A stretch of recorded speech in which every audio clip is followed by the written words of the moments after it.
Tendance hésitante sur l'indice parisien à la mi-journée, le CAC 40 qui oscille d'ailleurs entre les 5650 points et les 5680 points depuis le début de la séance.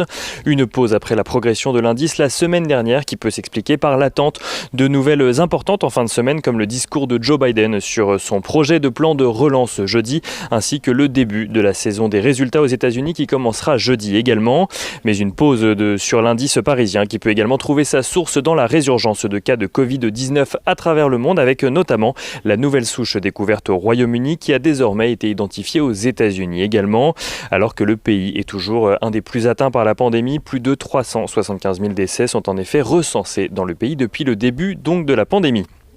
La Chine qui fait face de son côté également à un retour du virus, le pays qui décompte une centaine de personnes à nouveau contaminées par la Covid-19 qui seraient, selon les autorités chinoises, revenues dans le pays via des visiteurs étrangers ou des produits surgelés. La Chine qui a décidé de confiner deux villes au sud de Pékin.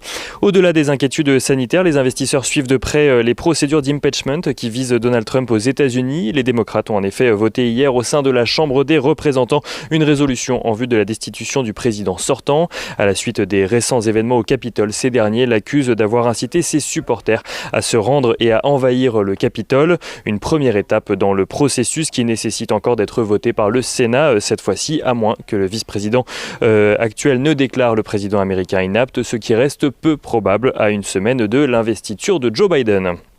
Joe Biden qui doit d'ailleurs détailler son plan de relance ce jeudi, un plan de relance très attendu par les investisseurs alors que le pays a enregistré sa première destruction d'emplois depuis avril selon les chiffres officiels de vendredi dernier. Une perspective de relance qui permet d'ailleurs aux treasuries de passer la barre des 1% à 10 ans. Ils sont à la mi-journée aux alentours de 1,15. En France, rapidement, la croissance de 6% du PIB anticipé par le gouvernement reste un défi selon Bruno Le Maire qui rappelle que ce chiffre dépend notamment de la campagne de vaccination mais aussi de la reprise économique chez les grands partenaires européens de la France. Et si on regarde ce qui se passe du côté des valeurs à présent à la Bourse de Paris, c'est aujourd'hui qu'entrent en application les nouveaux droits de douane voulus par les États-Unis à l'entrée de leur territoire pour un certain nombre de produits européens comme le vin français et allemand ainsi que plusieurs pièces détachées dans le secteur aéronautique. Une annonce qui pourrait avoir un impact sur des valeurs comme Airbus ou Pernod Ricard qui reculent légèrement à la mi-journée, mais aussi sur Rémy Cointreau qui pour l'heure reste dans le vert de son côté. Renault fait savoir que ses ventes mondiales ont chuté de 21,3% sur l'ensemble de l'année 2020. Un recul en lien direct avec la pandémie et la fermeture de ses sites pendant plusieurs semaines au printemps dernier. Le groupe, qui a vendu 2,95 millions de véhicules dans le monde l'année dernière, veut à présent redresser sa rentabilité en 2021 en délaissant notamment les segments les moins rentables. Renault qui anticipe également un rebond de 10 à 15% du marché automobile mondial en 2021.